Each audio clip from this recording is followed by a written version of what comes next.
That's perfect. Perfect! Alright, alright.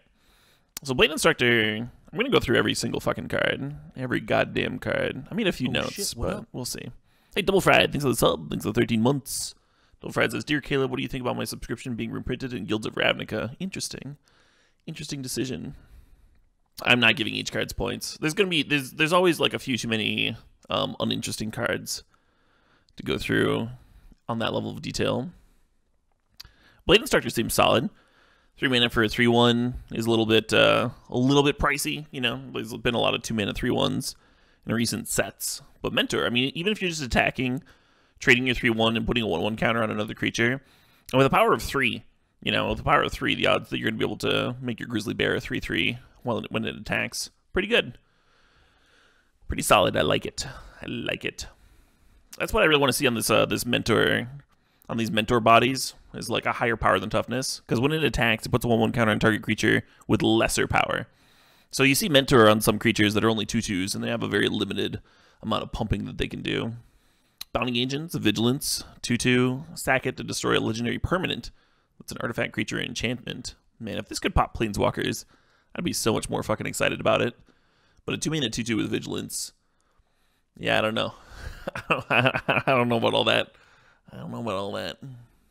Obviously, a bear is fine. I don't know. Wesco tweeted out like the relevant cards that could pop. There's the one in the blue enchantment that flips Search for Azcanta. That's kind of interesting. Meh. Meh. Oh shit, what up? Meh. Summoning Sickness is such a pain when it comes to utility answers to things. Oh man. Yeah, who knows? Maybe there's just enough for it. Beats me. Candlelight Vigil, 4 mana for +3/+2 and Vigilance. There's definitely creatures that are worth pumping in this format. Like I was saying earlier, the power of your creature matters with Mentor. There's efficient evasive creatures, but man, it's such an investment. 4 mana and you're not getting evasion, lifelink. Like I think recent auras have spoiled me. And I think this one seems to have costed with like Mentor and stuff in mind, because it doesn't seem great to me. So it's probably just good with some of the mechanics that are in the format. It's gonna be a little bit of both Tranquil Entropy. I talk about like the format that the card is interesting in. So most of these cards are only interesting in limited, but there's gonna be others that it's like, well, this is obviously good and constructed, and I'll separate those. Wish we got like a Bone Splitter. A Bone Splitter would be fucking overpowered in a format with Mentor, I think. But you could have done like a worse Bone Splitter for sure. Hey Tuxedo Duck, how's it going? Citywide Bust. 1 white for a sorcery. Destroy all creatures with toughness 4 or greater. We've seen similar cards out of white before. This one's kind of cute. There are a lot of large toughness creatures in this limited format. It'll be interesting to see if that card's good enough for constructed play. I'm guessing not. I'm guessing it's just a little too narrow, but who fucking knows, right? Who fucking knows? I like that the art is a little out there. You're like kind of wondering what's going on. It's like heavy action. Maybe sideboards. Yeah, maybe like a couple in the sideboard. Maybe. Dust Till Dawn. Well, this card seems much worse than Dust Till Dawn. Dust Till Dawn does 2 things, right? Like it does the front side of this card, and then it also like rebuys all your shit. Yeah, that card's great. It's fat shaming. Oh, come on now. Come now. Come now. Look, you get the other side of the art over here. He's not fat, he's just a fucking giant. Look at him, he's fucking tearing buildings apart. Alright, Color the Culprit. 3 and a white, destroy a creature with toughness 4 or greater. It's an instant. Okay. Yeah, we've seen the inverse of that in Limited before, the destroy a creature with power 4 or greater or whatever in white. And it's always been fine. It's always been fine. It's better in some formats than others. In some formats, the only creatures that matter are the ones with power 4 or greater. I think in this format, there's enough value creatures. There's enough dorks that are just giving you value that I don't think it's always going to be a main deck card. I could be wrong. There's certainly some guilds that emphasize giant fucking creatures more than the other ones.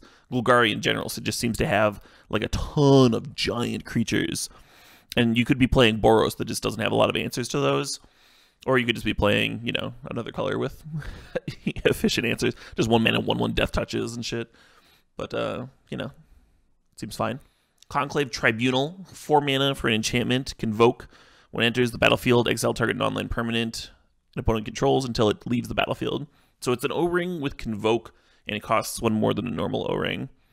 We've seen 4 mana O-rings work. There's the one that exiles a god, and then it leaves... I'm sorry, it exiles a permanent, and then they can't play. They're like meddling mages for that permanent. That one was pretty good. And then there's a Cast Out, which is instant speed, but also cycles. This card's not as good as either of those, but I think it's about as good as O-ring. I've played O-ring in Constructed before. I think this card could be played in Constructed. We'll see. But it's obviously very, very good in Limited. It's obviously a first pick in Limited, for sure. Like always. Any Limited format where they give you an O-ring, you're like, yep, I want that. Crushed Contraband. Says exile 1 or both. Exile an artifact or an exile enchantment. 4 mana. With the fact that you can get value out of it, the fact that you could potentially hit 2 things, like makes it interesting. Makes it interesting for Constructed. But the 4 mana casting cost makes it suddenly uninteresting at the same time. If this card was cheaper, you could almost say Constructed play. Dawn of Hope, 1 and a white. Whenever you gain life, you pay 2. If you do, draw a card, and then it's its own like self-enabler, because for 4 mana you can make a 1/1 white soldier creature token with lifelink. This card's fucking incredible if you're just grinding. So for 6 mana you can fog an opposing attacking creature. You can like you can pacify it for a turn, and you get to draw a card and gain a life. And that's definitely worth 6 mana. And then if the opponent doesn't have things going on, you can just do the usual mobilization thing where you just make a 1/1 every turn. I think this card is great. I think this card is really good. It's really slow. I would consider testing it in Constructed, though. Super slow, super grindy, infinite value. Seems like a white Drakehaven, but worse, you're saying? I could see that. The thing about Drakehaven, though, is that it needed to be enabled, right? It needed to be triggered. The cards that you were doing it with had drew a card for you. But this one, you can like build up an army. I don't know. It does both. No other cards required. Does it go in the cat deck? I think it's probably too slow for the cat deck. Probably a little too slow for Soul Sisters too. I think it's kind of just its own card. It kind of reminds me of in Innistrad the Return to Innistrad set that had a few cards that dealt with getting clues if certain conditions happened, right?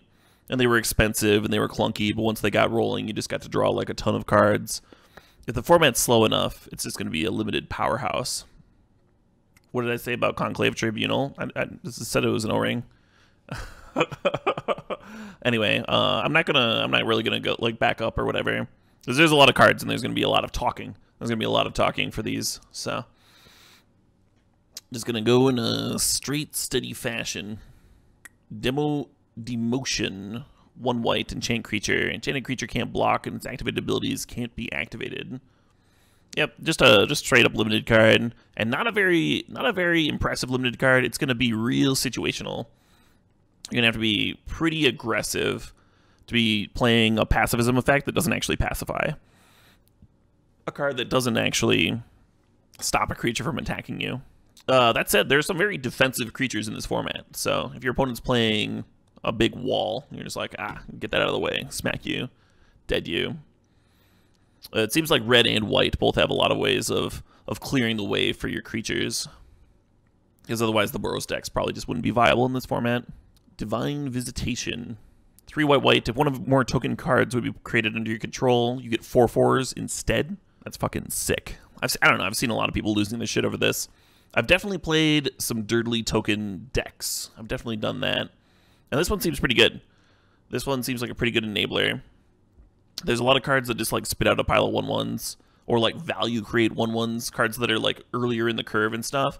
Usually the problem with cards like this is that your token producers are clunky, and the card that's enabling the degeneracy is also clunky.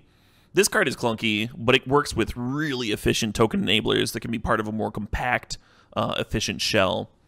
Either whether that's an aggressive shell or a controlling shell or whatever you what have you. That's the exciting part. You're gonna be able to do things in the early game and the late game. Scales your creatures up for you. Yeah, I'm looking forward to playing this one. Flight of Equinox is an 8-mana 4/5 flyer with Convoke, which is pretty good stats.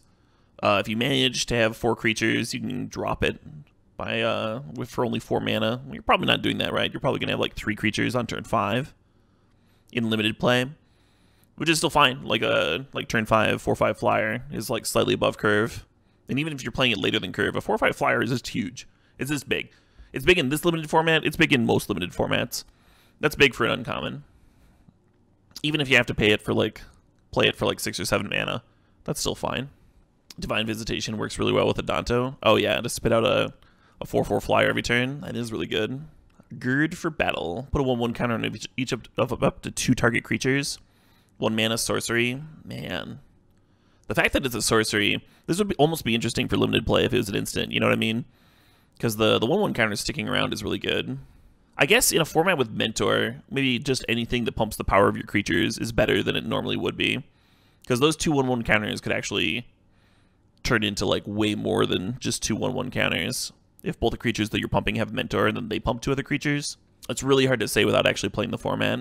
It might just like not be good enough. It's obviously not a combat trick, right? That card was insanely good at instant. Yeah.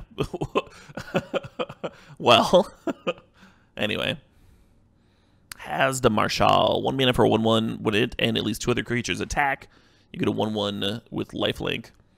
Wasn't that a keyword? Wasn't that a mechanic? He attacked with 2 other things. I'm pretty sure that was a Boros mechanic at one point. Anyway, you get the 1/1 lifelink. The lifelinker is not attacking. It is value though. It is value. It seems like it would not be the worst card to start growing with Mentor because it's spitting out more creatures that could also grow with Mentor. Yeah, Battle Cry, yeah. Or Battalion, that's right. Hey, Code Blue, how's it going? Hey, Squeaks Glitters, thanks for continuing the gift sub you got from Kenixai. Fucking appreciate it. Anyway, Healer's Hawk, 1 mana, 1/1 flying lifelink. This is a good creature to grow with Mentor for sure. Abso-fucking-lutely. I've played plenty of Suntail Hawks in my day. Suntail Hawk is usually just fine. You play your 1 mana 1/1 on turn 1, and it's probably getting in like 5 damage at least before the opponent finds an answer to it, depending on what your opponent's doing, of course. And then if you have ways of pumping it, which it seems like there's plenty in this format, plenty of like random. Like you could go Healer's Hawk, play a creature with Mentor, Gird for Battle, both of them, just like start gaining all the life in the world. Be really impossible to trade with. You could also just draft every Healer's Hawk and go like turn 1 Hawk, turn 2 Hawk, turn 3 Hawk. You know, just fucking dump your hand. Can you beat this? Anyway, I think this card's solid. Haunted Witness, 1 mana for a 1/1. When it dies, you get a 1/1 token with lifelink. So we've had cards similar to this before.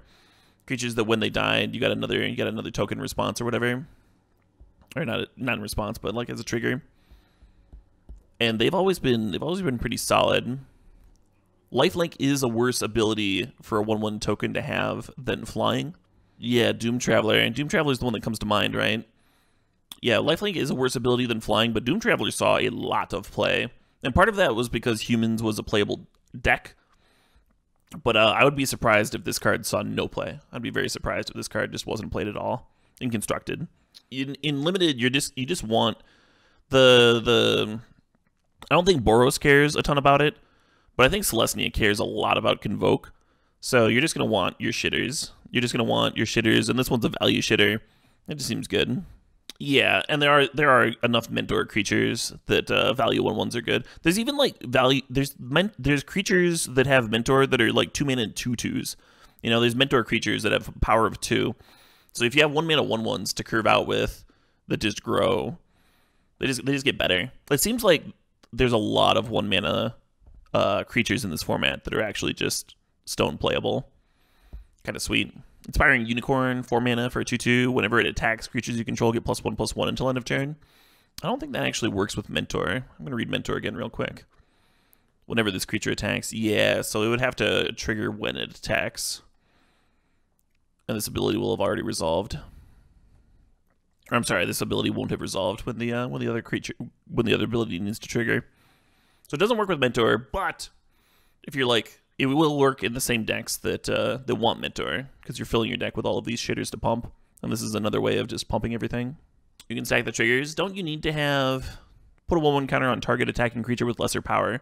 Yeah, so it doesn't matter that you can stack the triggers because Mentor targets. So when you have to put the Mentor trigger on the stack, when you have to choose a target for it, the creature won't be smaller or whatever. Or it doesn't even matter. Yeah, because they all grow.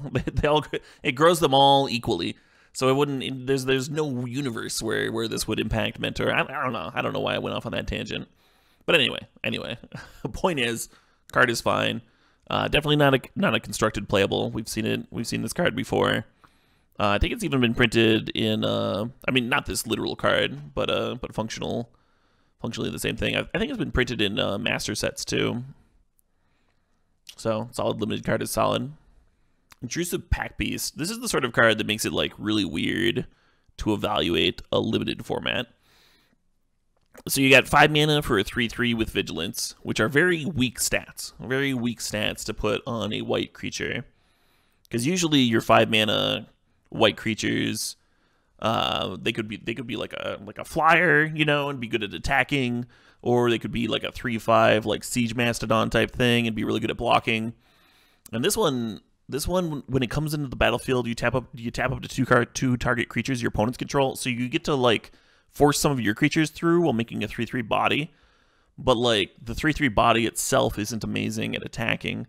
And then it's got Vigilance. Like how much does this creature want to both attack and block when it's coming down on turn 5, you know what I mean? It's a strange set of abilities that don't really work together. But maybe the format's just that like white just needs a lot of ways of forcing creatures through. That might just be the case. Because it could be a format where just like tapping 2 creatures so that you can actually attack is just the most valuable thing ever. And putting any kind of value on that ability turns the card good. Yeah, but who knows? Who knows? You'd have to actually play the format to know exactly how good a card like this is going to be. Clearly better in like Boros aggro than in Celestia, because Celestia has better things to be doing for 5 mana. And can force creatures through just by having giant creatures, right? They don't need ways of tapping things. Lidev Guardian, 4 mana for a 2/4 with Convoke. Yeah, all right. Sure. Not the most exciting. They might as well have just, like, made a 3 mana 2/4, you know what I mean? Light of the Legion, 6 mana for a 5/5 flying Mentor. Now that's a fucking Mentor right there. That creature is always going to have something to pump in limited. When it dies, put a 1/1 counter on each white creature you control. Yeah, this is a card that's like splashy enough and powerful enough that you're like, maybe I could play this in constructed, but it's just not there. It's just not good enough. It's not pushed for constructed. But I mean, angel players are going to love it. People who love angels are going to love this card. People who love white weenie kitchen table decks are going to love it. And it's going to be a sick one to open up in limited and murder some faces with. Sick art. Oh, it's really good art. I really like this Angel's art. I like that the armor looks like functional. It's weird that the breastplate and the stomach plate are like separate or whatever. But other than that, it looks sweet. Did I just start the set review? Yeah, I'm still in white, so we just started pretty recently. If Eos comes into play and leaves play, yeah, that'd start to be interesting. Even then, 6 mana is a lot. 6 mana is a lot for a Glorious Anthem. Loxodon Restorer, 6 mana for a 3/4 with Convoke. When it enters the battlefield, you gain 4 life. Meh. Meh. Didn't we see a card like this where you like gained 1 life for each creature you control? That seems maybe that was an uncommon. I don't know. It just seems like a lot of Convoke to gain 4 life. Incidental life gain is good and limited. It is a body that you'll play. It's like not the worst filler ever. But man, am I not excited. Luminous Bonds. 3 mana, enchanted creature, can't attack or block. 3 mana pacifism is good enough. Pretty good actually. One of the better commons in the format. White's best common, I'm pretty sure. I don't actually know that, obviously I haven't played the format. But I would guess that this is just White's best common. Good shit. Good removal is always good, right? It's the universal truth. Parhelion Patrol, 4 mana for a 2/3 flying Vigilance with Mentor. You see what I mean about there being these like 2 power creatures with Mentor? Like, you play a bunch of fucking Healer's Hawks. You can even, like, play your mentor creatures with flying as well. Just get in there and start growing everything. 4 mana for a 2/3 flyer, even without Vigilance and Mentor, is playable filler. You start adding more abilities onto that. You start looking at a pretty solid pickup. Righteous Blow, 1 mana, deal 2 damage to an attacking or blocking creature. Yeah.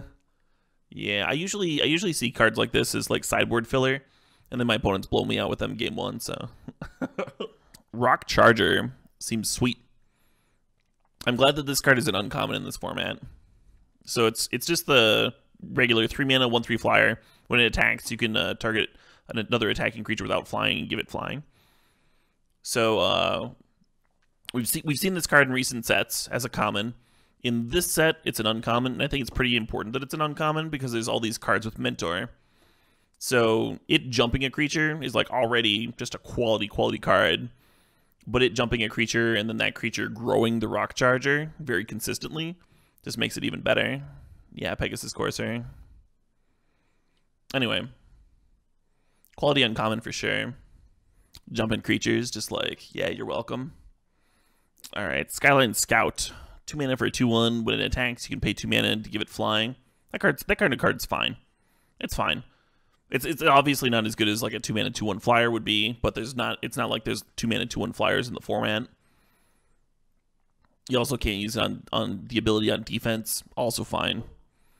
Any kind of an ability on your 2 mana 2/1 creature, any kind of ability on your Goblin Piker just makes it much more palatable as a filler card. Send Home Stalwart. Here's another one of those mentor creatures on just like very small stats. There's not a lot of large mentor creatures. There's the 3/1 that we saw earlier, and then there's the busted rare. But for the most part, you actually need to play to take advantage of this ability. You're going to need to play some number of smaller creatures. It's kind of like a go wide strat. But yeah, 2 mana for a 2/2 for a strike would obviously be good enough anyway. Still really good. Sworn Companions, 3 mana, create 2 1/1 white soldier creature tokens with lifelink. Sure, yeah, deal. I was just talking about how like you need dorks to pump if you're playing these like piddly mentor creatures. This makes dorks. It'll find a home. Take Heart says target creature gets +2/+2 until end of turn. You gain 1 life for each attacking creature you control. Yeah, I kind of wish that was just like you gain 1 life for each attacking creature. That way you could use the life gain on defense, where it seems a little bit more useful. A little bit better. But 1 mana for +2/+2 is always going to be fine and limited. Never going to be amazing. Always going to be fine. And they can tack on whatever ability onto it. And it's not going to be that much better than just +2/+2. 10th District Guard. When it enters the battlefield, a creature gets +0/+1 until end of turn. So we've seen a lot of cards that temporarily buff creatures' power until end of turn. Those have been really useful for allowing your earlier threats attack into larger threats. This doesn't do that. It pumps toughness, and this is a format where pumping a power would be really good because of Mentor. It'd be like really good and interesting, but it just pumps the toughness, and that's gonna help some creatures attack sometimes. Maybe it helps your dork that's getting like mentored or whatever. I don't know. I'm unexcited. Venerated Loxodon, 5 mana for a 4/4. Convoke enters the battlefield. Put a 1/1 counter on each creature that convoked it. Oh man, I misread this. The first time I read it. At first I thought that it was you put a 1/1 counter on it for each creature that convoked it. But no, this is more interesting. Like a weird little anthem effect. Yeah, this is one of those ways of pumping your mentor creatures that we were talking about earlier. You pump the mentor creatures and they just become much, much better. And that's what Loxodon does. 4/4 body is not too shabby too. What are the odds they're going to have more than 4 creatures, right, to Anthem? This might just actually be like a one-shot Anthem with a 4/4 body. It kind of reminds me of the green 3 green 5/5 that just put a 1/1 counter on all your creatures. A lot of the time, this Loxodon's going to be real similar. Can you overpay? I don't think so. No, I don't think you can overpay. Yeah, Venerated Loxodon. Is it constructed playable? Probably not. Maybe. Fucking maybe, right? Like, you're playing this card on turn 3 and a good chunk of the time in Constructed, and you're just going, like, turn 1, 1-drop, turn 2, either more 1-drops or a 2-drop, and then you're just playing this on turn 3. So turn 3, 4/4 that gives your earlier creatures +1/+1, but you're not attacking on that turn. Still seems beefy. Still seems beefy in the ideal scenario. It kind of requires you to overplay into sweepers, of course, but I've played cards like that before. Yeah, constructed interesting, but I would not be surprised if it saw like no play. The format was just not right for it.